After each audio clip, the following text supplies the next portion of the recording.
For the first time in nearly 100 years, the public was given the opportunity by Arlington National Cemetery to walk on the plaza at the tomb of the unknown soldier to lay a flower in honor of the tomb's centennial. Thousands of people visited the cemetery on November 9th and 10th to pay their respects to the soldiers buried at the tomb. This rare opportunity is a privilege normally reserved for the Sentinels of the 3rd U.S. Infantry Regiment.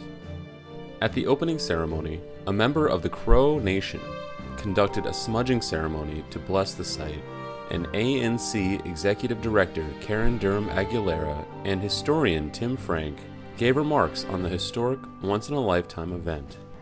We will be the first of our visitors over these next few days to approach the tomb of the unknown soldier on the plaza, so that all may lay a flower to personally honor those who gave up both their life and their identity for our country.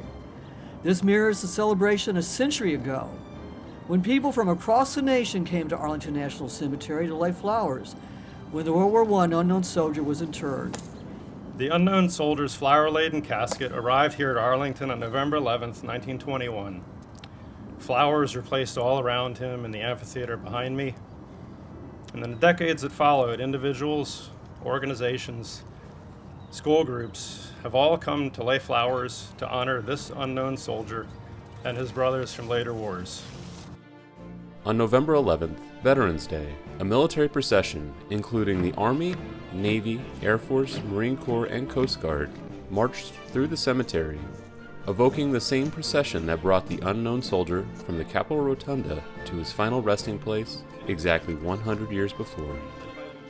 As a tribute to their brothers and sisters in uniform of generations past, soldiers from the Old Guard marched in formation wearing recreations of uniforms from World War I, World War II, and the Korean War.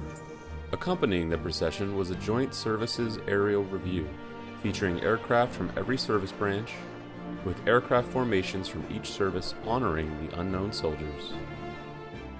At the 11th minute of the 11th hour, President Joe Biden, accompanied by Secretary of Veterans Affairs Dennis McDonough, laid a wreath at the tomb of the unknown soldier.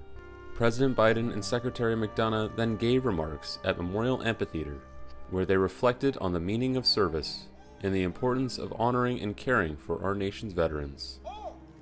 Millions of veterans have risked their lives to preserve the democratic ideals of this great nation.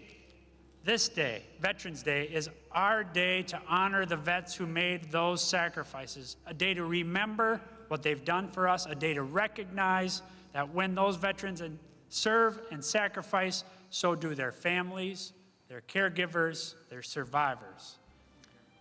To all our veterans, past and present, we thank you, we honor you, and we remember always what you've done for us.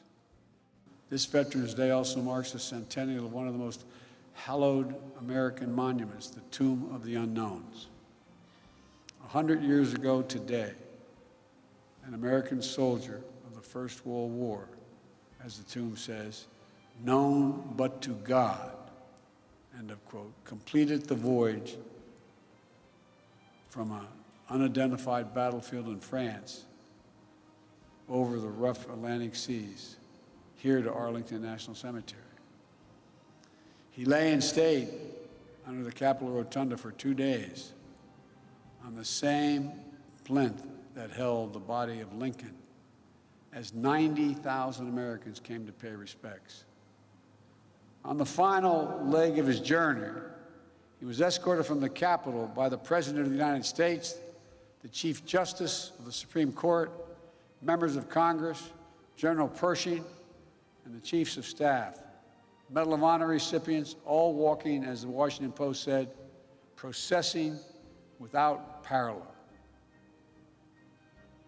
to give honor due to American service members. Not just the anonymous soul today entombed in gleaming marble, but the generations of Americans who dared all, risked all, gave all for the cause of freedom. On Veterans Day, we commemorate the centennial of the Tomb of the Unknown Soldier and honor all veterans, past and present. We thank all who serve our great nation, those known, and those known, but to God.